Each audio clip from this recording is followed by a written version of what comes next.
उधर मेरा कन्हैया गैया मैया चराने के लिए तो गया है, लेकिन किसी से बोलता नहीं है, किसी से बोलता नहीं है। सभी ब्रजवासियों में हल्ला हो गया कि हमारा कन्हैया किसी से बोलता नहीं है, कोई कारण है, कोई कारण है, किसी से बोलता नहीं है, बहुत उदास है। क्यों उदास है? सभी ब्रजवासी आते हैं कन्हैया के पास, कहते हैं लाला और कन्हुआ तू ये बता उदास क्यों है इतना, क्या कारण है तू उदास है? मिया मेरा कन्हैया किसी से बोलता नहीं है, किसी से चलता नहीं है। क्यों नहीं बोलता पता है? कि कल मैं इन ब्रजवासियों को रोता हुआ छोड़ जाऊंगा और इनसे मैं आज भी ऐसे हंसी मजाक ठिठोला करता रहा तो इनको मेरी बहुत याद आवेगी, इनको मेरी बहुत याद आएगी,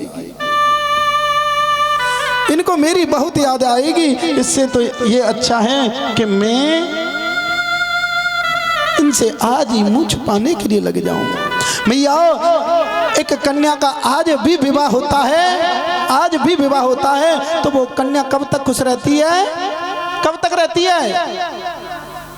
उस बेटी के, उस कन्या के कम से कम विवाह के 5 दिन रह गए हों तब तक खुश रहती है। जैसे ही शादी नजदीक आती जाती है वो कन्या भी मुंह मोड़ने लग जाती है, मुंह मोड़ने लग जाती है। क्यों? सब लोग तो ये समझते हैं ये दुनिया वाले कि इस लड़की का विवाह हो रहा है, सुंदर घर में जा रही है, इसलिए हमसे बोलती नहीं है, इसे घमंड हो गया है।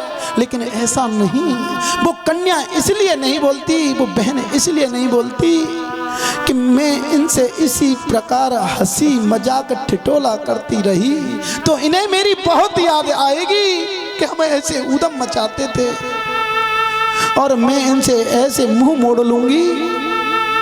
तो ये तो समझ रहे हैं कि घमंड में नहीं बोल रही है, ये ज्यादा लगाव नहीं रखेंगे, इसलिए वो कन्या आज भी अपना मुख मोड़ लेती है, इसीलिए मोड़ लेती है। आज इसीलिए मेरे कन्हैया किसी से बोलते नहीं हैं, चालते नहीं हैं कि मैं इनसे ऐसे ही हंसी मजाक ठिठोले करते रहा तो इनको मेरी बहुत याद आवेगी। जब मेरे कन्हैया गैया मैया चराकर लौटते थे तो एक गोपी मेरे कन्हैया के ऊपर एक पुष्प फेंकती थी, फूल डालती थी, तो मेरे कन्हैया उससे हंसी मजाक ठिठोला करता था। लेकिन वह गोपी को पता चला कि मेरा कन्हैया बहुत उदास है, किसी से बोलता नहीं चालता नहीं है। उस गोपी ने बहुत सारे पुष्पों की बरसामन करी, लेकिन मेरे कन्हैया ने उसके ऊपर की तरफ भी नहीं देखा, ऊपर की तरफ भी नहीं देखा। गोपी समझ गई कि मेरा कन्हैया आज बहुत उदास है, मेरा गोविंद आज बहुत उदास है। पूरे ब्रजमंडल में हल्ला हो जाता है कि आज हमारा कन्हैया बहुत उदास है। जैसे ही मैया मेरे कन्हैया उधर से गैया मैया चरा कर आ रहे थे, इधर से अक्रूर गए और अक्रूर जी मेरे कन्हैया के चरणों में प्रणाम करना चाहते थे। जैसे ही प्रणाम करना चाहते थे तो मेरे कन्हैया कहने लगे, अरे पूज्य काका जी आप ऐसा अन्याय क्यों कर रहे हो? आप तो मेरे पूज्य काका जी हो, आप मेरे चरणों में लेटते हो, आप तो मेरे पूज्य काका जी हो। अक्रूर जी कहने लगे, हे कन्हैया तुम्हारा यही नाटक तो हमें पसंद नहीं आता। किसी को माँ बनाते हो, किसी को पिता बनाते हो, किसी को काका बनाते हो, किसी को भाई बनाते हो। तुम तो कन्हैया परम पिता परमेश्वर हो रे कन्हैया, तुम्हारा यही नाटक तो बड़ा विचित्र है लाला। अक्रूर जी कहने लगे, तुम्हें पता है हम क्यों आए हैं? तुम्हें पता है हम क्यों आए हैं? तुम्हें कंस ने मरवाने के लिए बुलाया है, हमें भेजा है, तुम्हें मारेगा कंस। मेरे कन्हैया कहने लगे, अरे काका जी आप मेरे ब्रजवासियों से मत कहना, आप मेरे ब्रजवासियों से मत कह देना, मेरे सखाओं से मत कह देना कि कंस ने हमें मरवाने के लिए बुलाया है। ये लोग रो रो कर मर जाएंगे, मेरी याद में ये लोग रो रो कर मर जाएंगे। इनके जीवन का सर्वस्व केवल मैं हूँ, केवल मैं हूँ। श्री कृष्ण बलराम को लेकर अक्रूर को लेकर और महलों में पहुंचते हैं। जैसे ही महलों में पहुंचते हैं, माँ भोजन बना रही थी, अक्रूर जी को भोजन करायो और भोजन से निवृत्त होकर अक्रूर जी बैठ जाते हैं। जैसे ही मैया भोजन करने के लिए बैठती है, पूरे ब्रजमंडल में हल्ला हो जाता है, कोई परदेसी आया है, कोई परदेसी आया है। मैया के पास आ गए और हल्ला मचाने लगे, ओ मैया कोई परदेसी आया है, मैया तुझे पता है कोई परदेसी आया है। मैया कहने लगी कोई परदेसी नहीं, कन्हैया के काका जी आए हैं, अक्रूर जी आए हैं और वो तो यहाँ पर बैठे हैं महल में।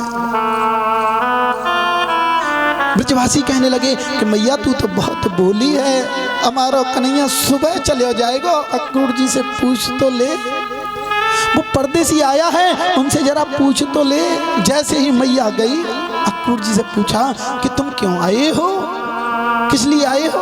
अक्रूर जी कहने लगे कि मैया आज मैं किस लिए आया हूं पता है, मैं आया हूं कि राजा कंस कल धनुष यज्ञ कर रहा है, धनुष यज्ञ रच रहा है, उसमें सभी राजा आ रहे हैं और मैं कृष्ण और बलराम को ले जाने के लिए आया हूं, कृष्ण और बलराम को ले जाने के लिए आया हूं।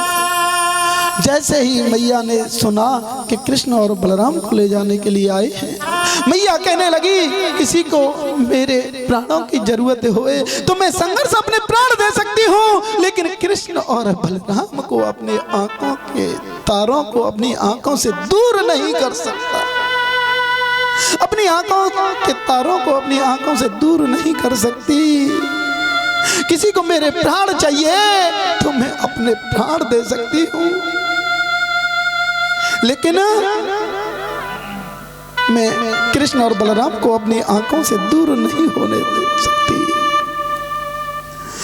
अब तो मेरे कन्हैया आए और बलराम भैया आए, समझ आया कि मैया तू भोजन कर ले, मैया तू सो जा, हम कहीं नहीं जा रहे, मेला देखने जाएंगे, कभी तू हमें शहर नहीं जाने देती, एक बार मेला देखने के लिए जाएंगे फिर परसों लौट आवेंगे।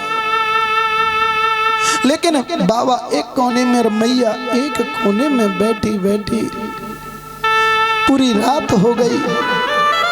मैया कहने लगी हे अभागी रात, तू रात ही रहना, सुबह होते ही मेरा कन्हैया चला जाएगा, सुबह होते ही मेरा कन्हैया चला जाएगा। हे अभागी रात, तू रात ही रहना, सुबह होते ही मेरा गोविंद चला जाएगा।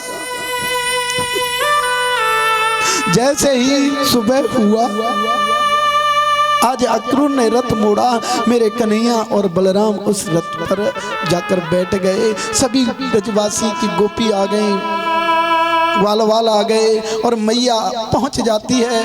सभी गोपी कहने लगी कन्हैया तू जाना चाहता है ना रे, तो इस रथ को हमारे ऊपर होकर निकाल ले जा रे कन्हैया, हमारे ऊपर होकर निकाल ले जा, हम तेरे बगैर रह नहीं सकते रे कन्हैया, हम तेरे बगैर रह नहीं सकते। जब मेरे गोविंद रथ से नीचे उतर कर आए और कहने लगे हे गोपियों, मैं आपका ऋणी हूँ, मैं आपका कभी ऋणी नहीं हो सकता।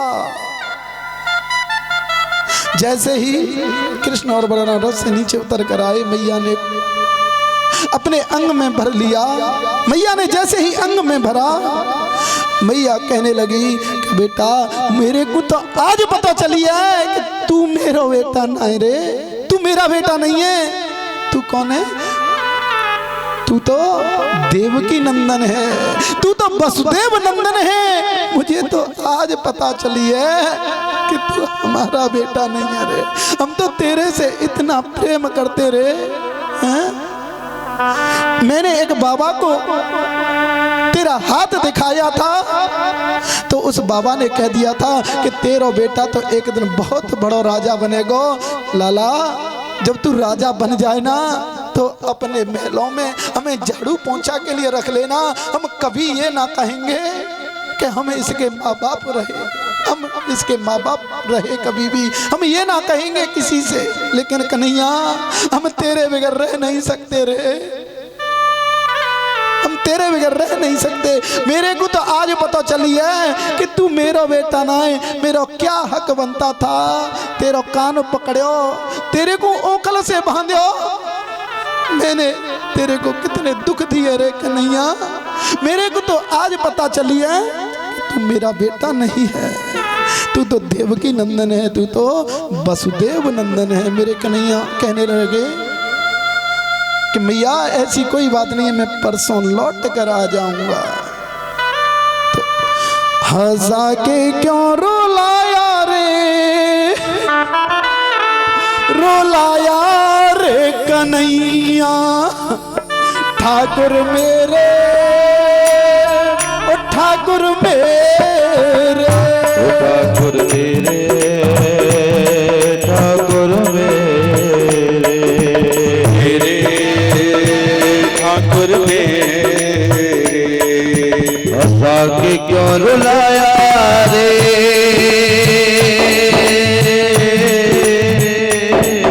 हंसा के क्यों रुलाया रे, रुलाया रे कन्हैया ठाकुर मेरे, ठाकुर मेरे, ओ ठाकुर मेरे, ठाकुर मेरे।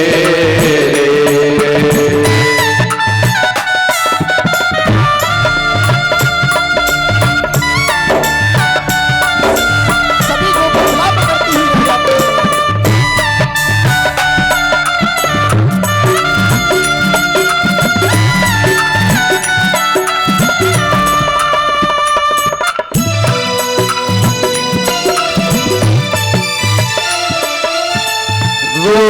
मेरा आँख के आंसू उमड़ उमड़ ये बरसे रे, रोके रुके ना आँख के आंसू उमड़ उमड़ ये बरसे रे।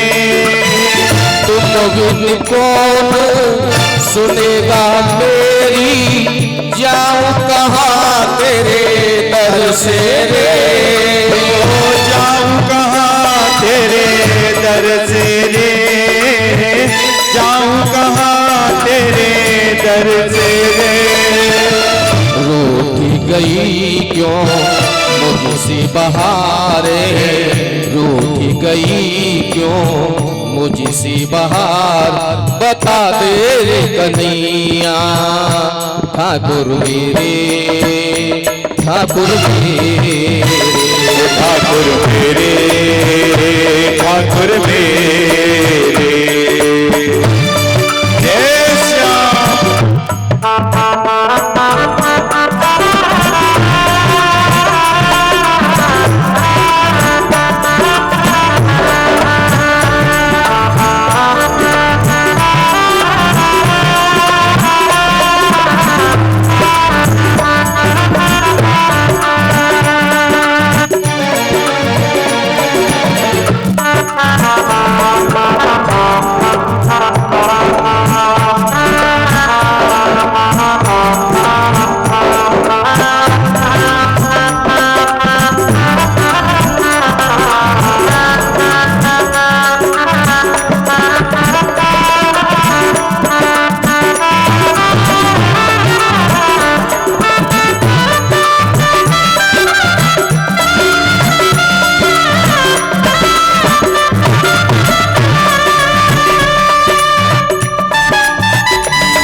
खुशियों के ये क्या हुआ मुख मोड़ लिया, ये क्या हुआ मुख मोड़ लिया, ये क्या हुआ मुख मोड़ लिया। हाथ पकड़ कर चलने वाले काहे अकेला छोड़ दिया, काहे अकेला छोड़ दिया, काहे अकेला छोड़ दिया। आशा जगा के चरण लगा के, आशा जगा के चरण लगा के, सताए रे कन्हैया ठाकुर मेरे, ठाकुर मेरे, ठाकुर मेरे, ठाकुर मेरे।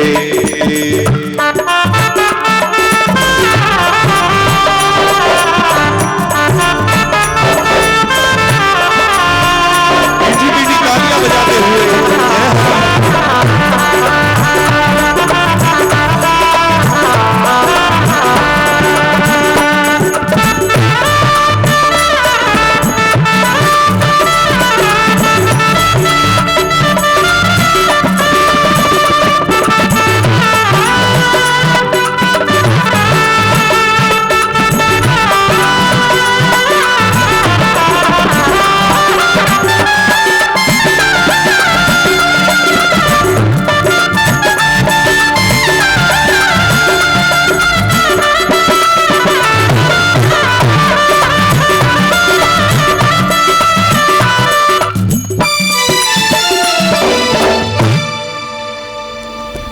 बोलिए गोविंद भगवान की जय। सभी गोपी बिलखती हुई रोती हुई रह जाती हैं, सभी ब्रजवासी रह जाते हैं। जहां तक धूल उड़ती हुई दिखाई देती है तब तक निहारा करते हैं कि कन्हैया अब लौट आवे, मेरा गोविंद अब लौट आवे। लेकिन गोविंद कहाँ लौट के आते हैं भैया। उधर अक्रूर जी दुखी होने लगे, सोचने लगे कि मैं सभी ब्रजवासियों को, गोपियों को रोता हुआ छोड़ आया, लपता हुआ छोड़ आया, और मैं कितना निर्दयी हूँ, मैं कितना निर्दयी हूँ। राजा कंस पर इनको मरवा दूंगा, मैं सभी को रोते हुए छोड़ आया। जैसे ही मैया जमुना मैया पड़ी और मेरे कन्हैया ने स्नान किया, चतुर्भुज रूप में शेष नाग पर अक्रूर जी को दर्शन कराया। चतुर्भुज रूप में अक्रूर जी समझ गए कि ये तो स्वयं त्रिलोकीनाथ है, ये तो स्वयं नारायण है, इसका कोई कुछ बिगाड़ नहीं सकता, इसका कोई कुछ नहीं बिगाड़ सकता, कोई बात नहीं, इसका कोई कुछ नहीं बिगाड़ सकता। भैया जैसे ही अक्रूर जी मेरे कन्हैया को लेकर मथुरा में पहुंचते हैं तो राजा कंस ने ऐलान कर दिया कि कोई भी कन्हैया का स्वागत नहीं करेगा, सम्मान नहीं करेगा। लेकिन जो भक्त होता है वो तो करता है, कितना भी किसी से मना कर लो। अब तो 11 बरस 55 दिन का मेरा बाल कृष्ण है और मथुरा की कुंज गलियों में घूमने लगे। जैसे ही मथुरा की कुंज गलियों में घूमते हैं, सभी मथुरावासी मेरे कन्हैया का स्वागत करते हैं, फूलों की बरसामन करते हैं। फूलों की बरसामन होने लगी, सभी ब्रजवासी थे जो कहने लगे, छोटे लाला ये मथुरा वाले हमारा इतना स्वागत सम्मान कर रहे हैं, तो मामा कंस कितना हमारा स्वागत सम्मान करेगा। लेकिन हमारे वस्त्र सही ना लग रहे, हम सिटी में पहली बार आए हैं और हम तो गांव में रहते थे, गांव लाके तो सही है, लेकिन सिटी लाके ये वस्त्र सही नहीं है,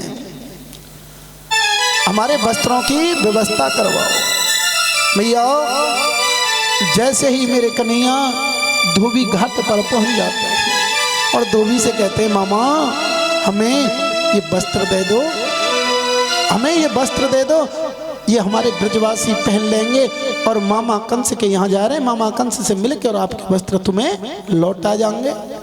वो धोबी कहने लगा, अरे ग्वारिया गमारिया, ये राजा कंस के कपड़े हैं, इन कपड़ों को पहनना चाहते हो, तुमने पोखड़े को पानी पियो, बेजड़ की रोटी खाइए, यहाँ से भाग जाओ, और अन्यथा जो मामा कंस, जो राजा कंस करने वाला है वही मैं कर दूंगा, भाग जाओ यहां से।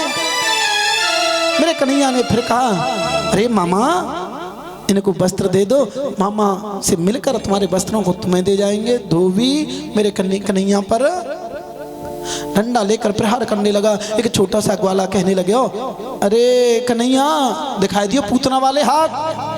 मेरे गोविंद ने उसे पकड़ा और उसका उद्धार कर दिया। बोलिए गोविंद भगवान की जय। उसका सिर धड़ से अलग कर दिया, उसका उद्धार कर दिया। पूरे घाट पर, धोबी घाट पर हल्ला है गो कि यहां से भागो, पूतना मारने वाला आ गया, धनकासुर मारने वाला आ गया, बकासुर मारने वाला आ गया, पूतना मारने वाला आ गया, पूतना मारने वाला। हल्ला हो गया, धोबी घाट पूरा खाली हो गया। धोबी घाट पूरा खाली हो जाता है। मेरे कन्हैया कहने लगे, जुन से कपड़ा तुम्हें पहने हो हमसे नहीं पहन लो।